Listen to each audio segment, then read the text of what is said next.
At precisely 2:15 a.m., alarm screamed across Alaska's air defense identification zone. A Russian Tuesday 160 Blackjack, Moscow's most fearsome strategic bomber, was cutting through the polar night, its contrails gleaming like scars across the frozen sky.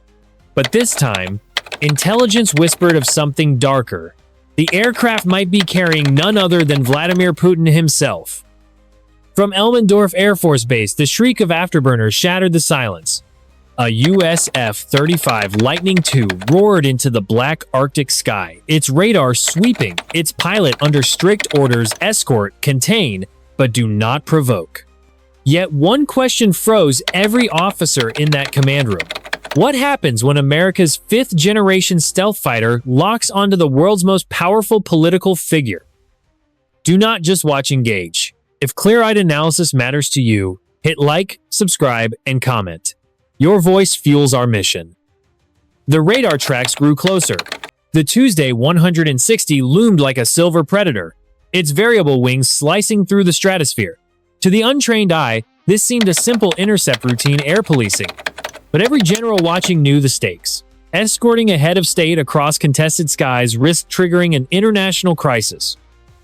The F-35 crept within 20 nautical miles, its sensor fusion painting every contour of the Russian bomber. One slip of the throttle, one misunderstood maneuver, and the Arctic could ignite. Could this be an irreversible mistake? Was America playing into a hidden Russian strategy, one designed to test resolve at the edge of the Pacific tension? At precisely 2:40 a.m., the situation shifted from routine intercept to historical standoff. The US F-35 Lightning II, tail number AF 5093, was already cruising at Mach 1.5, just 12 nautical miles from the massive Russian Tuesday 160 Blackjack. The bomber's silhouette stretched across the Alaskan night like a steel leviathan, its wings swept forward in attack posture. No one had ever seen such a maneuver so close to the U.S. Arctic perimeter, and never with rumors that Putin himself might be on board. The U.S. pilot's voice cut into the silence of command. Target within visual range. Awaiting orders. Those words carried more weight than 100 missiles. In the command bunker at Elmendorf, generals and civilian advisors locked eyes, each knowing one decision could tilt the Pacific balance of power. Hold your course, came the order. But even as it was given, the Tuesday 160 launched a flare, burst an old Soviet tactic designed to blind thermal sensors. To the radar, it looked like the precursor to a missile launch. Officers leaned forward in disbelief. Was this a show of defiance or a mistake that could spiral into war? At precisely 2:50 a.m., a second contact appeared. NATO satellites feeding into NORAD confirmed it. A Russian Su-35 escort fighter was streaking in from the Bering Sea, closing the distance at blistering speed. The playbook was clear. The Blackjack was bait, and the Su-35 was the blade hidden behind it. Only 20 nautical miles remained. At that distance, a hypersonic missile could rip through American skies in less than 4 minutes. Tension cut the air like ice. The F-35's radar pinged back. Weapons bays on the Su-35 were open. The message was unmistakable. Yet here, the U.S. advantage became visible. Sensor fusion gave the F-35 pilot total battlespace awareness, the Su-35's electronic signature, the Tuesday 160's payload weight, even the faint jamming attempt bleeding across the Arctic frequencies. This was not just a dogfight. This was a chess match fought in data, stealth, and deception. "Do you want me to light him up?" the pilot asked again. The words hung in the command bunker like a knife on a thread. One commander whispered, "If he fires, it will not just be a skirmish, it will be the beginning of a war simulation turned real." But what happened next? No officer could have predicted. The Tuesday 160 suddenly banked north, slicing away from U.S. airspace, while the Su-35 dipped low into the polar clouds. For a moment, relief swept the room. The Russian formation was retreating. Then, at precisely 3:05 a.m., a mysterious third radar contact appeared. It was not Russian. It was not American. It was a stealth drone cloaked in silence, transmitting signals traced back to the Pacific. Analysts stared at the code, their faces pale. The signature matched Chinese stealth drone prototypes known to test U.S. response times. The Arctic skies were no longer a duel.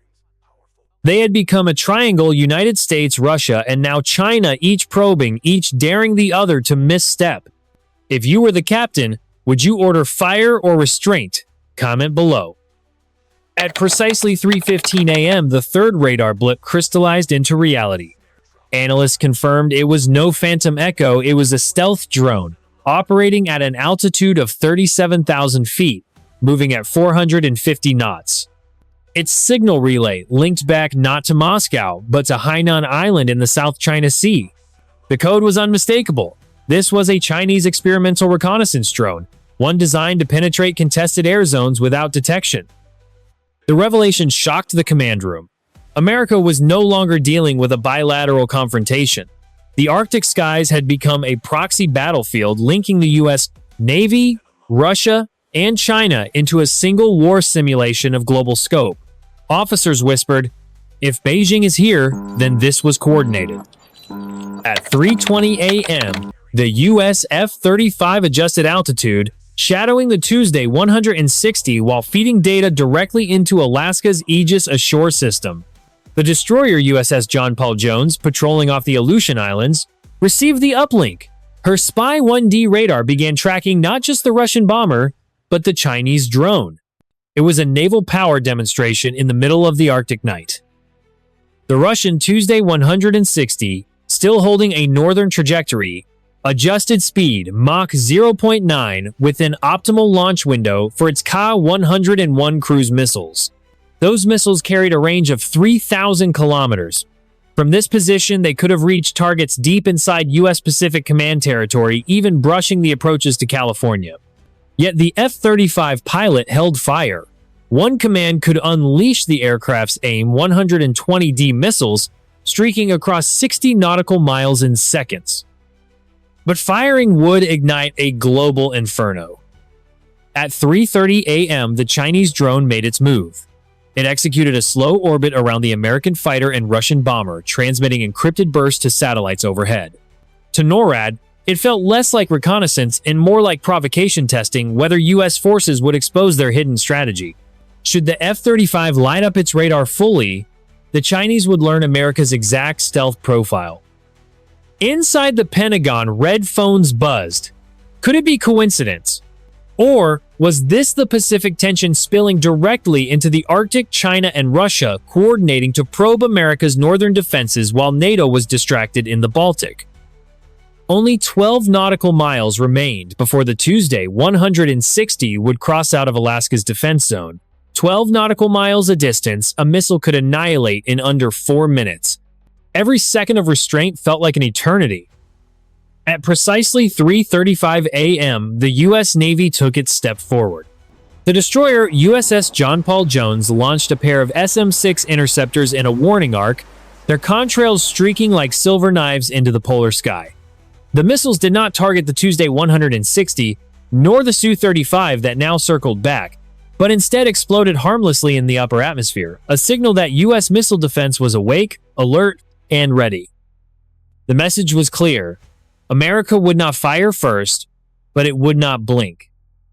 Yet, just as the Tuesday 160 veered eastward, seemingly exiting the crisis, the Chinese drone powered up an advanced jamming system.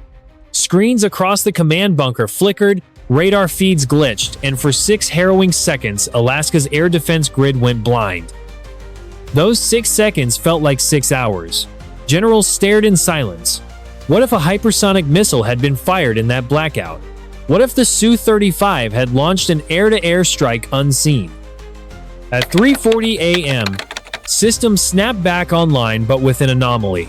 A fourth contact now appeared, moving fast, barely above the Arctic ice. Analysts froze. It was not Russian. It was not Chinese. It was an unidentified subsonic drone hugging the terrain, likely probing America's blind spot near the Bering Strait. The question thundered louder than any jet engine. Had America just witnessed a rehearsal for a coordinated three-front strike: China in the Pacific, Russia in the Arctic, and unknown players feeding the chaos? Do you agree this was a brilliant move of restraint or a fatal gamble that exposed U.S. weakness? Comment your thoughts below. At precisely 4:05 a.m., the Arctic air drama shifted southward toward the Pacific. Orders relayed from the Pentagon mobilized the backbone of American deterrence, a U.S. Navy carrier strike group steaming north from the Pacific Theater. At its core, the USS Gerald R. Ford, America's newest and most formidable aircraft carrier, plowed through icy waters at 30 knots, her deck bristling with F-35C Lightning IIs preparing for launch. Flanking the carrier were two Arleigh Burke-class destroyers, USS Ross and USS Lake Erie, each armed with 96 vertical launch cells. Together, their Aegis combat systems created a missile defense shield stretching hundreds of nautical miles. To the world, it looked like deterrence. To adversaries, it looked like a sword drawn silently from its sheath. This was no longer an isolated intercept. It had become a war simulation played out across oceans, with every move feeding into hidden strategy. At precisely 4:15 a.m., Russian Tuesday 95 Bear bombers, ancient but still menacing, appeared on radar, moving from the Chukchi Sea. Their wings carried Kh-55 cruise missiles, each capable of striking targets over 2,000 kilometers away. For U.S. commanders, the symbolism was clear. Russia was signaling its capacity to stretch Pacific tension from the Arctic down into the heart of the Pacific. The F-35 escorting the Tuesday 160 now fed targeting data directly into the carrier group. The USS Ross adjusted course, closing to within 120 nautical miles of the Alaskan coast. Her SPY-6 radar locked onto the Russian formation, cross-linked with the Ford's command center. For the first time in history, America was triangulating a Russian bomber carrying its head of state with live naval power lurking beneath the polar sky. At 4:20 a.m., the Chinese signature re-emerged. The stealth drone, after jamming U.S. sensors earlier, now orbited directly above the Naval Task Force. Every officer knew what it meant. Beijing was not merely observing, but mapping America's carrier defenses. One analyst whispered, "This is not coincidence, this is rehearsal." The decision point came fast. The USS Lake Erie's Combat Information Center reported a data probe unfamiliar signals striking at its fire control software. Cyber intrusion. If it succeeded, the destroyer's missile defense could be blinded at the very moment hypersonic missiles streaked in. "Counterjam engaged," came the report. But the timing was too perfect. Russia's Tuesday 95 had just reached launch window. Only 15 nautical miles now separated the Tuesday 160 from exiting the Alaskan Air Defense Identification Zone. 15 nautical miles, a distance that a Kh-101 missile could obliterate in under 5 minutes. The F-35 pilot reported, "Bomber is turning east. Su-35 is pulling high, awaiting confirmation." For a moment, the skies calmed. Then, at 4:29 a.m., the unthinkable occurred. A sudden missile plume erupted not from the Tuesday 160, but from an unknown platform over the Bering Strait. Analysts froze. Its signature matched no known Russian or Chinese system. It was smaller, faster, low observable. The USS Ross reacted instantly, launching an SM-6 interceptor. Its arc ripped upward, a spear of fire against the Arctic darkness. Seconds later, the plume vanished. No impact, no explosion. Had it been a decoy, a cyber ghost, or a hidden strategy designed to force America to reveal its defenses? Every commander realized the truth. This was no longer just a US-Russia standoff. China had embedded itself into the equation, feeding chaos, probing responses. The Pacific tension had spilled into Arctic waters, binding two theaters into one. The USS Gerald R. Ford's deck rumbled as her catapults fired. Two F-35Cs tore into the night sky, joining their Air Force cousin already shadowing the Tuesday 160. For the first time, a tri-domain screen air-sea cyber was active in a single incident. America's naval power was on full display. But even as strength shone, the danger deepened. The Chinese drone transmitted a final encrypted burst before vanishing into polar clouds. Intercepted fragments suggested something chilling. Coordinates not of Alaska, but of Guam thousands of miles south, at the very heart of America's Pacific defense line. Do you think this was calculated restraint? Or did America just allow adversaries to map its entire hidden strategy? Comment below. At precisely 4:45 a.m., analysts in the command bunker decrypted the final fragments of the Chinese drone's transmission. What they found drained the room of color. The coordinates were not of Alaska nor of Russia, but of Guam, America's forward fortress in the Pacific. The drone had not been gathering tactical intelligence. It had been transmitting a live strike package to another theater.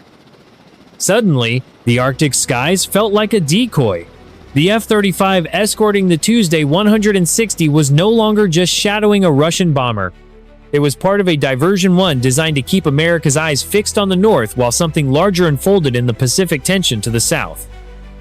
At precisely 4:50 a.m., early warning satellites picked up heat signatures from the Philippine Sea. Dozens of unidentified launches subsonic at first, then accelerating arced eastward. Analysts confirmed. These were Chinese DF-21D anti-ship ballistic missiles, the very weapons built to pierce the armor of an American aircraft carrier. Their trajectory pointed not at Alaska, but at the approaches to Guam. The crisis had become global in a single breath. America's most advanced aircraft carrier in the Arctic, the USS Gerald R. Ford, was suddenly out of position. Could this have been the hidden strategy all along? Lure America's strongest assets north, then strike south where the shield was thin? In the Pacific, U.S. Navy destroyers stationed near Guam scrambled. The USS Fitzgerald and USS Mustin activated their Aegis combat systems, launching SM-3 interceptors skyward. Trails of fire crisscrossed the darkness as America's missile defense fought to preserve the keystone of its Pacific power. Meanwhile, back in the Arctic, the Russian Tuesday 160 dipped lower, now flanked again by its Su-35 escort. It carried Ka-101 cruise missiles with ranges long enough to strike Europe or the continental United States. Was Russia prepared to exploit the distraction? The possibility loomed like a storm cloud. And then, something even stranger unfolded. At precisely 4:57 a.m., a cyber attack rippled through Alaska's radar network. Screens flickered, sensors went dark, and ghost echoes flooded the grid. The source? Not Moscow, not Beijing. It was traced to a relay station on a commercial vessel flagged to an unknown shipping company transiting the Pacific. Analysts whispered, was this a third actor, exploiting superpower confrontation to mask its own strike? The Arctic Triangle had become a global web. US Navy, Russia, China, and now shadow players leveraging chaos. The war simulation was no longer confined to one sky. It had sprawled into oceans, cyber networks, and the Pacific's very heart. One U.S. admiral summed up the nightmare. If we defend Guam at full capacity, we thin the Arctic. If we reinforce the Arctic, Guam burns.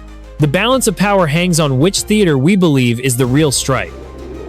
The question for every viewer is this: was the Tuesday 160 merely bait, or was Guam the true target all along? If you were the commander, would you split forces or concentrate power in one theater? Comment below. At precisely 5:30 a.m., dawn broke across the Arctic Circle, painting the horizon in frozen gold.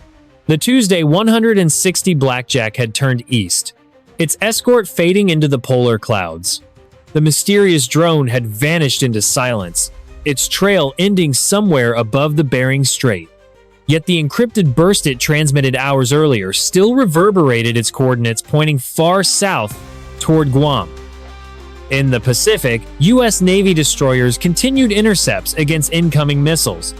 The USS Fitzgerald and USS Mustin expended interceptor after interceptor, their magazines running low but their crews unwavering. Overhead, a pair of B-2 Spirit bombers had launched from Whiteman Air Force Base, crossing the Pacific at high subsonic speed, prepared to reinforce Guam should the situation spiral further. By sunrise, neither side had fired directly at the other. The Russian bomber withdrew.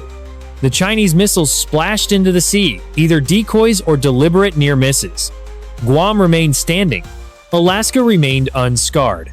Yet every officer, every analyst, and every citizen watching understood. The lesson was not in the absence of battle, but in how close the world had come to catastrophe. The confrontation had been a war simulation in real time, an experiment in probing resolve, measuring response, and testing the armor of deterrence. Russia flexed its long-range bombers, China unveiled its drone reconnaissance, and hidden actors exploited cyber shadows. Each adversary played a role in stretching America's defenses thin. But when the crisis ended, one truth stood unshaken. The U.S. Navy and its NATO allies remained the backbone of global stability. The Gerald R. Ford, with her unmatched aircraft carrier capabilities, had proven that American naval power could shift theaters at will. The Arleigh Burke-class destroyers demonstrated that missile defense was not just a shield, but a signal, an announcement that America would never be caught unprepared. And the F-35 Lightning II pilot, alone above the frozen north, embodied the vigilance that keeps borders secure. But what does this mean for the future? Pacific tension will not fade. China will continue to test America's carrier groups. Russia will keep using its bombers as tools of intimidation. Unknown players will exploit the fog of cyber and electronic warfare. The Arctic, once a frozen void, has now become the meeting ground of global rivalry. For America, the lesson is clear. Deterrence is not about firing first.